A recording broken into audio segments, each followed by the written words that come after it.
إن الحمد لله نحمده ونستعينه ونستغفره ونؤمن به ونتوكل عليه ونعوذ بالله من شرور أنفسنا ومن سيئات أعمالنا من يهده الله فلا مضل له ومن يضلله فلا هادي له وأشهد أن لا إله إلا الله وأشهد أن محمدا عبده ورسوله فأعوذ بالله السميع العليم من الشيطان الرجيم من همزه ونفخه ونفسه بسم الله الرحمن الرحيم يا أيها الذين آمنوا اتقوا الله حق تقاته ولا تموتن إلا وأنتم مسلمون يا أيها الناس اتقوا ربكم الذي خلقكم من نفس واحدة وخلق منها زوجها وبث منهما رجالا كثيرا ونساء واتقوا الله الذي تساءلون به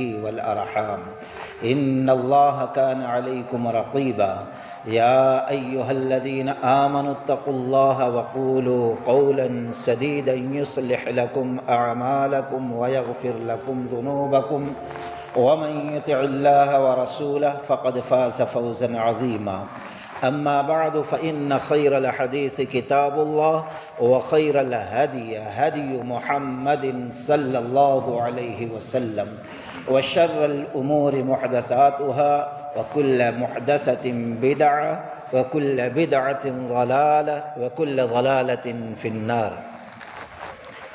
وذكر فإن الذكرى تنفع المؤمنين رب اشرح لي صدري ويسر لي أمري واحلل عقدة من لساني يفقه قولي۔ تمام قسم کی تعریف سدا زندہ سلامت رب العالمین کے لیے سداوار ہے۔ بعدہ درود السلام کا تحفہ اللہ کے حبیب محمد الرسول اللہ صلی اللہ علیہ وسلم پر نازل ہو۔ اس سے قبل کئی خطبوں سے تسلسل چل رہا ہے۔ اس دنیا کے بعد دائمی دنیا قائم ہوگی اور اسی دائمی ہمیشہ رہنے والی دنیا کے تیاری کے لیے اللہ تبارک و تعالی نے اس جہاں کو بنایا ہے۔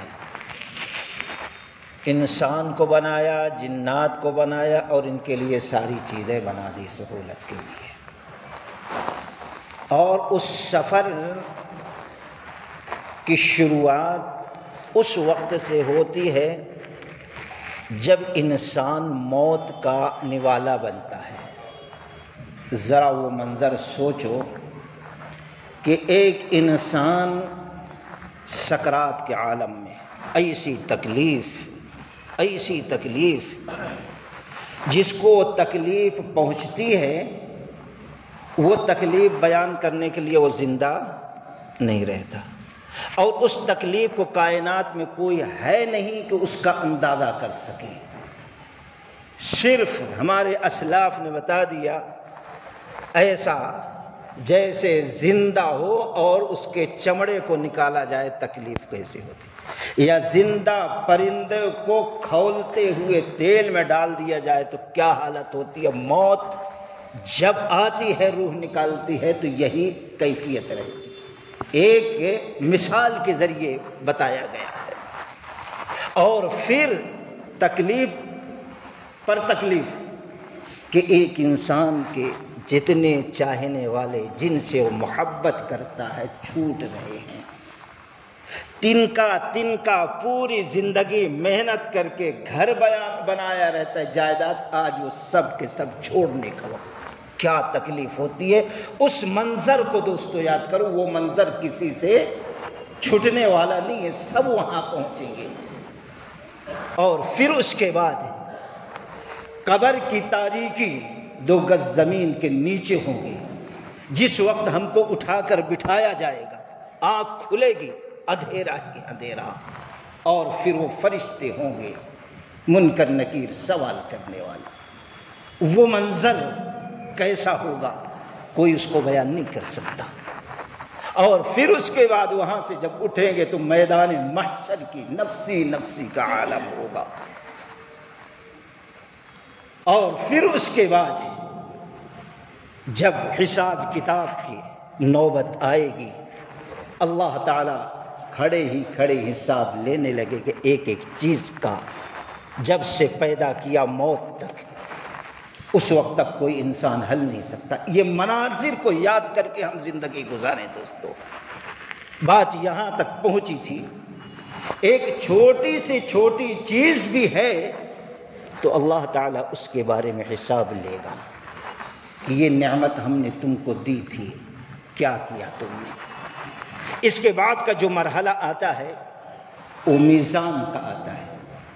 میزان ترازو کو کہتے ہیں، جس میں دو پلڑے رہتے ہیں، عام طور پر دیکھتے ہیں۔ یہ بھی آخرت کے منزل میں سے ایک منزل ہے جس پر ایمان لانا ہر مسلمان کے لیے لازم، ضروری، فرض، واجب ہے۔ امام بیہقی رحمۃ اللہ علیہ بیہقی شریف کے اندر نقل کرتے ہیں، الایمان، اللہ کے نبی صلی اللہ علیہ وسلم نے فرمایا ایمان ہے ان تؤمن باللہ، یہ کہ اللہ تعالیٰ کے وجود پر ایمان لایا جائے۔ اللہ خالق، مالک، رازق ہے۔ جیسے ہمارے پیدا کرنے میں اللہ اکیلا ہے، کوئی شریک نہیں، ویسے اللہ الوہیت میں، اپنی عبادت میں بھی اکیلا ہے، اس میں کوئی شریک نہیں۔ ویسے ہی اللہ اپنی صفات میں بھی تنہا ہے، اس میں کوئی شریک نہیں۔ اس انداز میں دل سے بھی قبول کیا جائے، عمل کے ذریعے سے دنیا کو بتایا جائے۔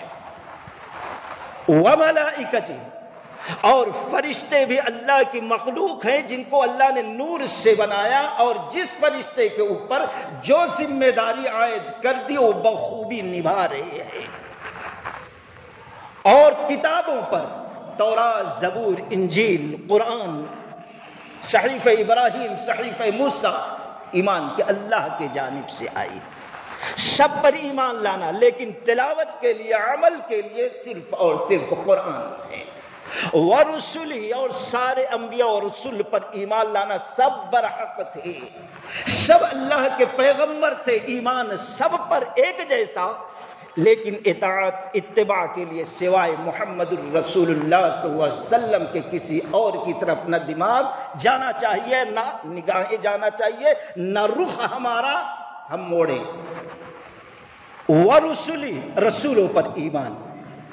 اور پھر آگے اللہ کے نبی صلی اللہ علیہ وسلم نے فرمایا وَتُؤْمِنَ بِالْجَنَّةِ وَالنَّارِ وَالْمِيزَانِ، ایمان میں سے یہ بھی ہے کہ تم ایمان لاؤ جنت برحق ہے، اور دوزخ بھی برحق ہے، اور ترازو بھی، میزان بھی، ناپ تول بھی، وزن بھی برحق ایمان میں سے ہے۔ اگر اس پر ایمان نہیں تو ہمارا ایمان درست نہیں، کوئی عمل قابل قبول نہیں ہے۔ وَتُؤْمِنَ بِالْبَعْثِ وَبَعْدَ الْمَوْتِ وَتُؤْمِنَ بِالْقَدْرِ خَيْرِهِ وَشَرِّهِ، اور نبی علیہ السلام نے فرمایا ایمان میں سے یہ بھی ہے کہ تم موت کے بعد زندہ ہونے پر ایمان لاؤ، اس کے بعد کے جو مناظر ہیں اس پر ایمان لاؤ، یقین کرو، اور تقدیر بری ہو کہ اچھائی پہنچے کہ بھلائی پہنچے، اس پر ایمان لاؤ کہ اللہ کی جانب سے ہے، ذریعہ کوئی بھی بنتا ہو لیکن من جانب اللہ ہے یہ۔ اس لیے شر پہنچے تو صبر، خیر پہنچے تو شکر۔ اللہ کے نبی نے فرمایا یہ ہے ایمانیات۔ تو کہیے رہا تھا میزان پر ایمان لانا ہر مسلمان پر لازم، واجب، فرض ہے۔ وہاں پر چاہے جو بھی ہم زندگی میں کیے ہیں، نیکیاں ہوں، برائیاں ہوں، وزن کی جائے گی، اور ہر ایک کی وزن کی جائے گی، کوئی بچے گا نہیں۔ قرآن نے کہا وَالْوَزْنُ يَوْمَئِذٍ الْحَقُّ فَمَنْ ثَقُلَتْ مَوَازِنُهُ فَأُولَئِكَ هُمُ الْمُفْلِحُونَ، جس شخص کی نیکیاں والوزن یومئذ الحق، میزان برحق ہے یومئذ الحق، فمن ثقلت موازینہ، جن لوگوں کا میزان ترازو پلڑا بھاری پڑ جائے گا، فَأُولَئِكَ هُمُ الْمُفْلِحُونَ، تو وہی لوگ کامیاب ہوں گے، جنت میں داخل ہوں گے۔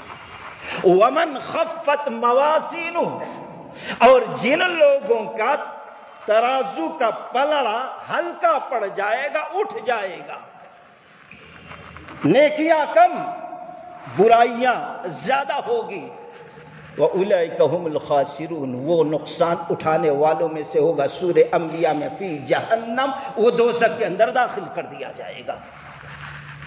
تو اس پر ایمان لائیں اور ہم ہر دن محاسبہ کریں، آج ہمارے کھاتے میں زیادہ نیکیاں آئیں یا برائیاں آئیں، ہم نے اچھائیاں کی یا برائیاں کی ہے، نافرمانیاں کی ہے کہ اطاعت و فرما برداری کیا، روز محاسبہ کرے۔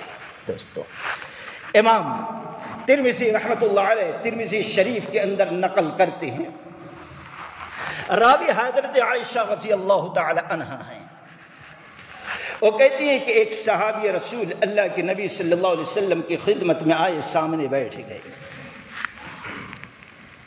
ایک حدیث سے ہم اندازہ لگا سکتے ہیں دوستو، بیٹھ گئے اور کہنے لگے اللہ کے نبی صلی اللہ علیہ وسلم، کچھ غلام ہیں ہمارے، زر خرید غلام ہیں، وہ ہماری نافرمانی کرتے ہیں، مجھے جھٹلا دیتے، میں ان کا آقا ہوں لیکن پھر بھی وہ مجھے جھٹلاتے ہیں، میری نافرمانی کرتے ہیں اور میرے مال میں خیانت کرتے ہیں، جس کی وجہ سے کبھی کبھی غصہ آتا تو میں ان کو برا بھلا کہہ دیتا ہوں، گالیاں نکل جاتی ہیں اور کبھی مار دیتا ہوں، تو ان کے تعلق سے ہمارا کیا معاملہ ہوگا؟ اللہ کے نبی صلی اللہ علیہ وسلم نے فرمایا، جو تم ان کو برا بھلا کہتے ہو، ڈانٹتے ہو، یا کہ جو مارتے ہو، سزا دیتے ہو، وہ، اور جو وہ تمہیں جھٹلاتے ہیں یا تمہاری نافرمانی کرتے ہیں یا تمہارے مال میں خیانت کرتے ہیں، چوری کرتے ہیں، ان دونوں کو وزن کیا جائے گا، اگر برابر ہے برابر سراؤ، انہوں اتنی غلطی کی ہے اتنا تم سزا دے دیے یا ڈانٹ دیے یا الٹا سیدھا کہہ دیے، برابر سراؤ، معاملہ ہو جائے گا۔ لیکن اگر انہوں نے خیانت کی ہوگی زیادہ، تم سزا کم دیے ہوگے، تو ظالم وہ ہوگی، اور ان کی غلطیاں کم ہوگی، تم برا بھلا زیادہ کہے ہوگے، تم زیادہ مارے ہوگے، تو ظالم خود تم ہوگے، تمہاری پکڑ ہوگی۔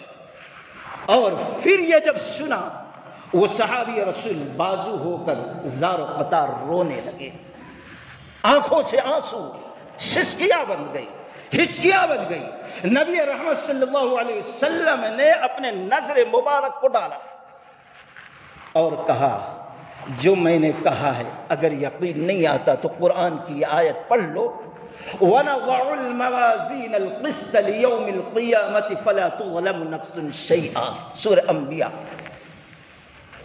ہم ترازو ٹھیک ٹھیک رکھیں گے، عدل کے ساتھ رکھیں گے۔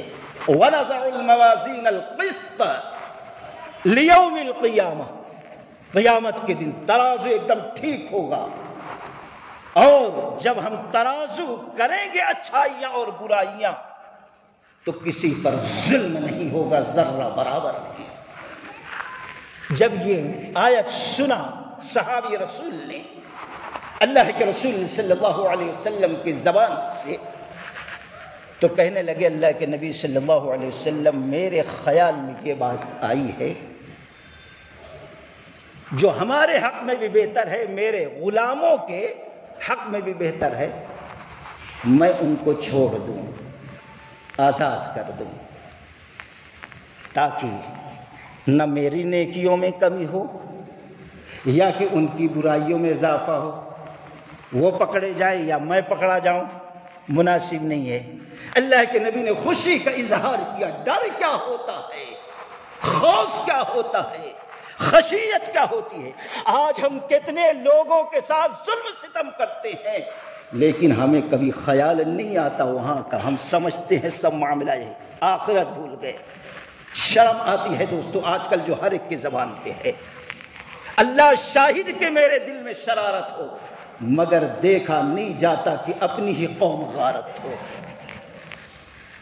ہمارے سلف اور ان کے مراکز، ہمارے علماء، ہمارے اسلاف کس طریقے سے مخلص تھے، کس طریقے سے محبت تھی ان کے اندر، کس طریقے سے ایک دوسرے کے غلطیوں کو دبا دیا کرتے تھے، لیکن آج اس کو فخر کے طور پر عزت کی دھجیاں، ان کے قربانیوں کی دھجیاں اڑائی جا رہی اور شرم غیرت نہیں آتی ہے۔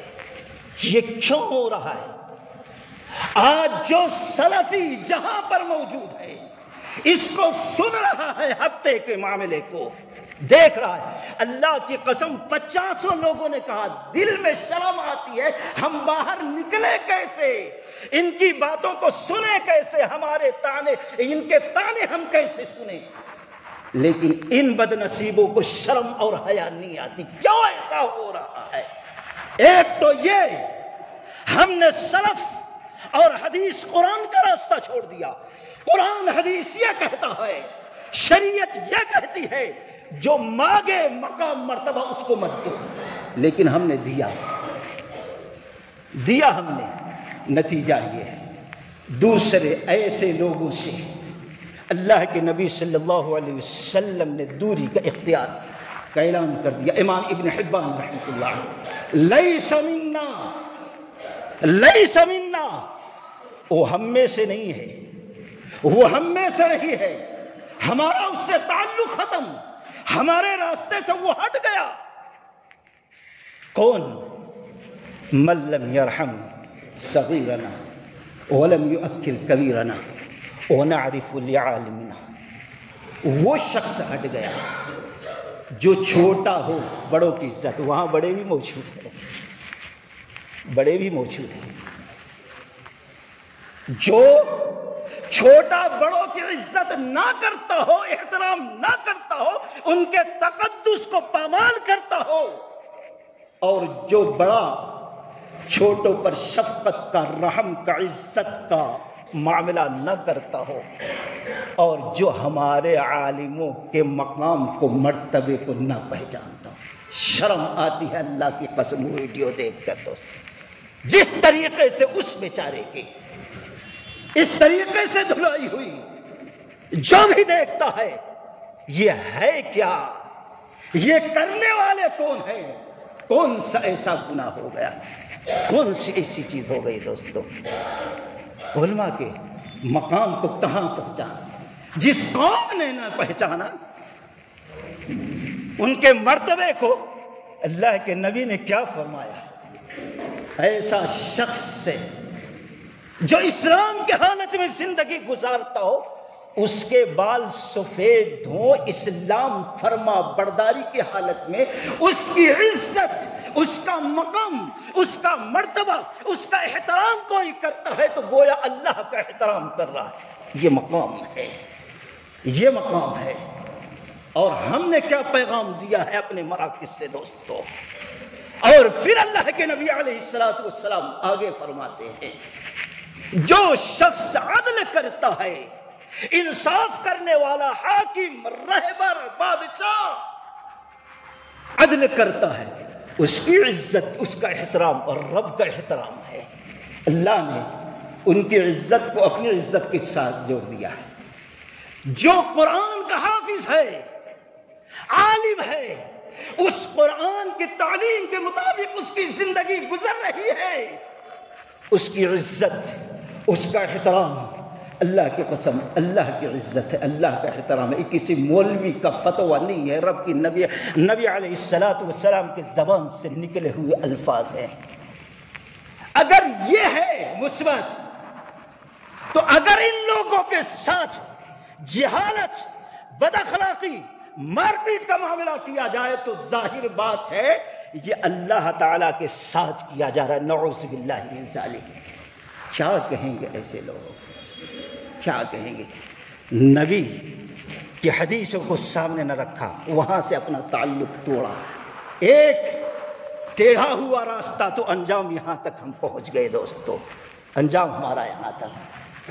اور پھر جب معاملہ آتا ہے، سوچو بخاری کی روایت ہے، اللہ کے نبی صلی اللہ علیہ وسلم کے سامنے یہودی کا معاملہ، اور کہا جاتا ہے اللہ کے نبی آپ کو اللہ کی قسم دے کر کہتا ہوں، قرآن حدیث کتاب جو رب نے نازل کی اس کتاب کے مطابق فیصلہ ہو۔ بچے کو لایا گیا جو قانون ہوتا تھا نبی نے، اور عورت کو نہیں بلایا، کافرہ تھی، عورت کو نہیں بلایا۔ یا اللہ اکبر، کیسے جنازہ نکالا گیا شریعت کا، کیسے جنازہ نکالا گیا شریعت۔ اللہ کے نبی نے ایک صحابی کو بھیجا، کہا تنہا جاؤ، کوٹ کچہری نہیں، مراکز نہیں، بھیج دیا جاؤ، اگر وہ زناکاری کا اقرار کرتی ہے خود سے تو پھر سزا دے دینا، رجم کر دینا۔ بھری مجلس میں نہیں مگا، کہاں گیا یہ قرآن، نبی کا طریقہ۔ اور اسی طریقے سے قرآن کا نزول ہوتا ہے، اِلَّا الْحَسَنَاتِ يُذْهِبْنَ السَّيِّئَاتِ، اچھائیاں برائیوں کو ختم کر دیتی ہے۔ کس وقت نازل ہوئی؟ 50 حدیث ہے، ہر حدیث کی کتاب پلٹ کر دیکھ لو، اللہ کی قسم کیا ہے۔ ایک صحابی رسول کی دکان پہ ایک خاتون آتی ہے، کھجور مانگی، یہ ہے کھا لو، دیکھو۔ پھر تھوڑا دو ہوئے تو تیسرا شیطان رہتا ہے، غلطی کسی سے بھی ہو سکتی ہے، غلطی کسی سے بھی ہو سکتی ہے، ٹھیک ہے اندر آؤ، اچھے کوالٹی کی کھجور بتا دو۔ وہ خاتون بیچارے آگے کچھ نہیں، پکڑے بوسہ لے لیے، پکڑے بوسہ لیے، اسی وقت اللہ کا ڈر پیدا ہوا، چھوڑے بھاگ کے اللہ کے نبی صلی اللہ علیہ وسلم۔ دوپہر کا وقت ہو رہا تھا، اللہ کے نبی صلی اللہ علیہ وسلم ہلاک ہو گیا، ہلاک ہو گیا، برباد ہو گیا۔ ہوا کیا؟ ایسا ایسا خود اپنی زبان سے بول رہا ہے، یہاں تو موقع بھی نہیں دیا جا رہا ہے، اپنی زبان سے صحابی کہتے ہیں میں نے یہ کیا عورت کے ساتھ۔ ڈر پیدا ہوا ہے اللہ کے غضب کا، اللہ کی مار کا، دوزخ کا، حساب کا، میدان محشر کا، کرو تو کیا کرو۔ خاموش، وحی کا نزول نہیں آیا، سب خاموش ہے۔ خود مجرم اپنے جرم کا اقرار کر رہا ہے، نبی موجود ہے، نبی موجود ہے، خاموش ہے۔ تھوڑی دیر کے بعد آذان ہوتی ہے، نماز پڑھائے، فارغ ہوئے، اللہ کے نبی صلی اللہ علیہ وسلم نے کہا کہاں گیا وہ ہلاک ہونے والا، کہاں گیا برباد ہونے والا؟ یا رسول اللہ میں موجود ہوں۔ کہا جیسے میں وضو کیا وضو کیے، جیسا میں نماز پڑھا پڑھے، ہاں جا، اللہ نے معاف کر دیا۔ اور قرآن کی آیت نازل، ان الحسنات یذہبن السیئات ذالک ذکری للذاکرین، نصیحت حاصل کرنے والوں کے لیے یہ نصیحت ہے، اللہ نیکیوں کے ذریعے برائی کو مٹا دیتا ہے۔ صحابی رسول عمر رضی اللہ تعالیٰ عنہ ٹھہر گئے، اے اللہ کے نبی یہ صرف انہی کے لیے آفر ہے کیا؟ اور کہا ہمیشہ کے لیے، سارے ایمان والوں کے لیے آفر ہے۔ یہ ہوا، جب ایسے لوگ بیٹھیں گے تو انجام کیا ہوگا دوستو؟ برباد گلستان کو ایک الو ہی کافی تھا، یا ہر شاخ پہ الو بیٹھا، انجام گلستان کہاں ہو؟ یہ درد ہے دوستو، تکلیف ہے۔ ہمارے اسلاف کی قربانیوں کو کس طریقے سے دنیا کے کونے کونے میں پھیلایا جا رہا ہے اور بدنام کیا جاتا ہے اپنے مراکز کو۔ اگر تھوڑی بھی غیرت ہوتی، جماعت سے محبت ہوتی، اس کی عزت کا خیال ہوتا تو شاید یہ چیز نہیں ہوتی۔ اپنی بد اخلاقی کا، بدعمالی کا یہ ثبوت دے رہے ہیں دوستو، ویڈیو کے ذریعے اس پر فخر کیا جا رہا۔ خیر، کم سے کم جہاں علماء بیٹھے ہیں، جہاں بڑے بیٹھے ہیں ذمہ دار، اس وقت تو سوچنا چاہیے آج عوام کو یہ تو بتا دوں گا الٹا سیدھا، لیکن رب کے میدان میں جب ٹھہروں گا تو نہ یہ کام آئے گا نہ یہ کام آئے گا۔ سوچو، صحابی روتے ہیں اپنے غلام کے بارے میں، اور کہتے اللہ کے نبی اب اس کو بھی بچانا چاہتا ہوں، میں میرے کو بھی بچانا چاہتا ہوں، کیا ہے میں اس کو آزاد کر دے رہا ہوں تاکہ میزان میں نہ ہماری نیکیاں کم ہو نہ ان کی نیکیاں کم ہو۔ آپ اس بات پہ گواہ رہو۔ یہ ہے ایمان، یہ ہے ڈر دوستو، یہ ہے خوف۔ اب سوال یہ پیدا ہوتا ہے وہ کون سے اعمال ہے جن کے وجہ سے ہماری نیکیوں کا ترازو بھاری پڑ جائے گا اور برائیوں کا ہلکا پڑ جائے گا؟ ان میں سے پہلے امام ترمذی رحمۃ اللہ علیہ حدیث نقل کرتے ہیں، راوی عبداللہ بن عامر بن عاص رضی اللہ تعالی عنہ کہتے ہیں اللہ کے نبی صلی اللہ علیہ وسلم نے فرمایا میدان محشر قائم ہوگا، ایک شخص کو لایا جائے گا، اس کی غلطیوں کا، گناہوں کا، خطاؤں کا، نافرمانیوں کا، معصیت کا، برائیوں کا رجسٹر لکھا ہوا ہوگا، ایک نہیں، ایک کم 100، 99 رجسٹر، اور چھوٹی چھوٹی کتاب کاپیاں نہیں ہوگی۔ اللہ کے نبی نے فرمایا تا حد نظر، یہاں سے دیکھنا شروع کرو، کھلے میدان میں، جنگل میں، کہاں تک آپ کی نگاہ جاتی، 1 کلومیٹر کی، 10 کلومیٹر کی، 50 کلومیٹر، اتنا بڑا بڑا لمبا لمبا چوڑا چوڑا ایک رجسٹر ہوگا، ایک پیج کا، ایسے 99 رجسٹر گناہوں سے۔ اللہ کو رحم آئے گا، میرے بندے دیکھ کہیں ایسا تو نہیں ہے تجھ پر ظلم کیا جا رہا ہو، تو نے غلطی نہ کی ہو، اس کے اندر نقل کیا گیا ہو، ایسا تو نہیں ہے؟ نہیں اللہ تعالیٰ فرمائے گا میرے بندے کہیں ایسا تو نہیں، یہ فرشتے تو نے نیکیاں کی، انہوں نے نیکیاں نہیں لکھی، تو نے برائیاں نہیں کی، برائیاں انہوں نے لکھ دیا، ایسا معاملہ نہیں۔ اللہ جو کیا فرشتے نے انصاف کے ساتھ وہی لکھا ہے، جو اتنے گناہ کیے سارے رجسٹر بھر دیے، عذر کیا ہے؟ کچھ عذر بیان کرے گا کیوں ایسی غلطی؟ اللہ موقع دے رہا ہے دوستو، اللہ موقع دے رہا ہے۔ کاش کہ ان لوگوں کو پتہ ہوتا علم کا۔ پہلے اللہ پوچھ رہا فرشتوں نے تو غلطی نہیں کی، کہیں ظلم تو نہیں ہوا، یا ہو گئی یہ سب غلطیاں اقرار کرتا ہے تو یہ بتا عذر کیوں، معاملہ کیا ہوں؟ اللہ کچھ بھی نہیں۔ اللہ کہے گا میرے بندے ادھر آ، ایک کارڈ تیرا ہے جو میرے پاس سے آج بھی ظلم نہیں کیا جائے گا، کارڈ اٹھایا جائے گا، چل میرے بندے، میزان رکھا جائے گا، لگایا جائے گا ترازو، 99 رجسٹر ایک طرف ترازو کے پلڑے میں، دوسری طرف کچھ نیکیاں، برائیوں کا رجسٹر جس میں ہے جھکا ہوا ہے، نیکیوں کا اوپر اٹھا ہوا ہے۔ اللہ تعالیٰ کہے گا میرے بندے ظلم نہیں ہوگا آج، یہ ایک کارڈ ہے، اس کو رکھ دے نیکیوں کے پلڑے میں۔ اللہ کے نبی صلی اللہ علیہ وسلم نے فرمایا جیسے وہ چھوٹا سا کارڈ، کاغذ کا ٹکڑا نیکیوں کے پلڑے میں رکھا جائے گا، برائیوں کا رجسٹر جو تھا جھکا ہوا تھا وہ اوپر چلا جائے گا، اور جس میں ایک چھوٹا سا ٹکڑا رکھا گیا جھک جائے گا۔ اس میں اللہ کے نبی نے فرمایا لکھا ہوا ہوگا اشہد ان لا الہ الا اللہ و اشہد ان محمدا عبدہ و رسولہ، پورا کلمہ۔ اس میں بہت سے بھائی پھیر کے کہتے نہیں، اس میں آج بہت سے لوگ سفارش نامہ وہاں کفن کے پاس رکھ دیتے، اے فلاں پیر، اے خواجہ، اے غریب نواز، یہ فلاں گھر میں فلاں کا مرید ہے، اس کو دیکھ لینا۔ ایسا کاغذ نہیں ہوگا۔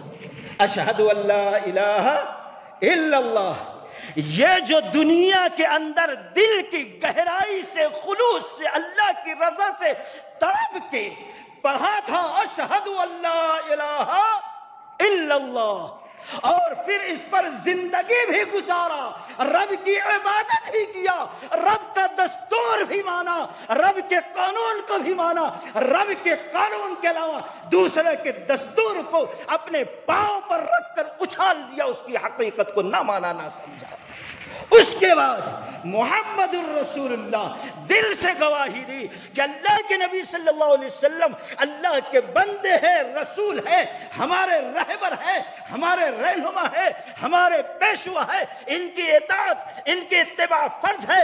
اب اس کے علاوہ کائنات میں کسی کی اطاعت اتباع نہیں ہے۔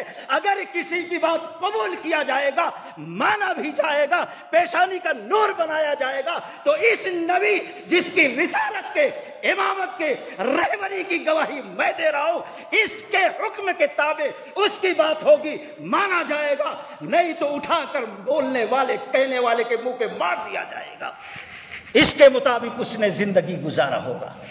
ایسے شخص کا کلمہ جب نیکیوں کے پلڑے میں 99 رجسٹر ہلکے خالی کاغذ کا ایک ٹکڑا، یہ کلمہ جب اس دل کے گہرائی سے پڑھا ہوگا، عمل بھاری ہو جائے گا۔ اور پھر اللہ کے نبی صلی اللہ علیہ وسلم نے فرمایا وَلَا يَسْغَلُ، اور اس کے برابر اللہ کے نام کے وزن کے برابر کسی چیز کا وزن نہیں ہے۔ دوستو، اپنے ایمان کا ذرا، اپنے اعمال کا ذرا محاسبہ کر لو۔ موت کب آ جائے پتہ نہیں، وہاں کا حساب دینا ہے ہر ایک شخص کو، اور پھر وہاں زبان نہیں چلے گی، دل کا معاملہ رب کے ساتھ ہوگا جو دل کی کیفیت کو جانتا ہے۔ ایک تو یہ ہمارے ترازو کے پلڑے کو بھاری کرنا ہو، اور دوسرے اللہ کے نبی صلی اللہ علیہ وسلم نے فرمایا من حسن الخلق، اچھا اخلاق ہے، ادب ہے، احترام، جس کا جو حق تھا اس کے حق کو ادا کیا ہوگا۔ یہ اخلاق جو ہے، اللہ کے نبی نے فرمایا ترازو میں اس سے زیادہ بھاری چیز کوئی نہیں ہو سکتی۔ اخلاق سے بڑھ کر، نرم دلی سے بڑھ کر، بردباری سے بڑھ کر، لوگوں کے مقام اور ان کے حقوق کو ادا کرنے کے برابر کوئی چیز ہو نہیں سکتی۔ آپ نے فرمایا یہ نفلی نماز اور روزے کے درجے تک پہنچا دے گا۔ اخلاق جو ہے، اخلاق مند ہے، نفلی نماز صدقہ نہیں ہے تو کوئی بات نہیں، یہ اخلاق آپ کو اس مقام تک، آپ نے فرمایا ترازو کے پلڑے کو یہ بھاری کر دے گا۔ یہ دوسری چیز ہے۔ تیسری چیز اللہ کے نبی علیہ الصلوۃ والسلام نے فرمایا تملأ المیزان الحمدللہ الحمدللہ الحمدللہ الحمدللہ، کہنا آسمان زمین کے خلا کو بھر دے گا۔ اگر کوئی چیز ہے تو وہ سبحان اللہ الحمدللہ، یہ چیزیں ہیں دوستو۔ اسی طریقے سے اور بہت سارے اعمال ہیں، اس کے بعد کے مناظر پل صراط وغیرہ، حوض کوثر وغیرہ ہے، انشاءاللہ آئندہ جمعہ کو اس کی تفصیل آئے گی۔ اللہ تعالیٰ سے دعا ہے کہ اللہ تبارک و تعالیٰ ہم لوگوں کو اپنی اصلاح کرنے کی توفیق رفیق عطا فرمائے، اور قرآن و سنت کے مطابق زندگی گزارنے کی توفیق رفیق عطا فرمائے۔ بارک اللہ لنا ولکم فی القرآن المجید ونفعنا وإیاکم بالآیات والذکر الحکیم، وآخر دعوانا ان الحمد للہ رب العالمین۔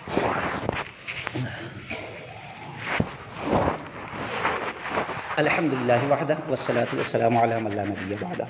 بھئی جیسا کہ آپ لوگ جانتے ہوں گے، ایک عالم دین شہر کے مشہور و معروف بڑی جلیل القدر ہستی تھی، باصلاحیت ہستی تھی، مولانا محمد العمری، جو میں سمجھتا ہوں کئی سال تک یہاں درس قرآن درس حدیث دیتے رہے ہیں۔ کل ان کا جیسا آپ لوگ سنے ہوں گے صبح انتقال ہوا، بعد نماز عشاء تدفین وغیرہ ہوئی ہے۔ آپ ہم سب مل کر ان کے اور ان کے علاوہ جو ہمارے بھائی گزر گئے ہیں، کیونکہ زندوں کی طرف سے مردوں کو اگر کوئی تحفہ ہو سکتا ہے تو دعائے مغفرت ہے، دعائے رحمت ہے۔ ہم دعا کرتے ہیں کہ اللہ تبارک و تعالیٰ ان کے سیئات کو معاف فرما دے، ان کی عبادات کو قبول فرما لے، اور انہوں نے جو دین کی خدمت کی ہے اللہ تعالیٰ ان کے لیے صدقہ جاریہ بنا دے، اور ان کو مقام علیین میں اونچا مقام دے دے، اور مقام فردوس ان کو درجہ عطا فرما دے۔ ان اللہ وملائکتہ یصلون علی النبی یا ایھا الذین آمنوا صلوا علیہ وسلموا تسلیما اللهم صل علی محمد وعلى آل محمد كما صليت على إبراهيم وعلى آل إبراهيم إنك حميد مجيد اللهم بارك على محمد وعلى آل محمد كما باركت على إبراهيم وعلى آل إبراهيم إنك حميد مجيد إن الله يأمر بالعدل والإحسان وإيتاء ذي القربى وينهى عن الفحشاء والمنكر والبغي يعظكم لعلكم تذكرون اذكروا الله يذكركم وادعوه يستجب لكم ولذكر الله تعالى أكبر السلام عليكم ورحمة الله وبركاته.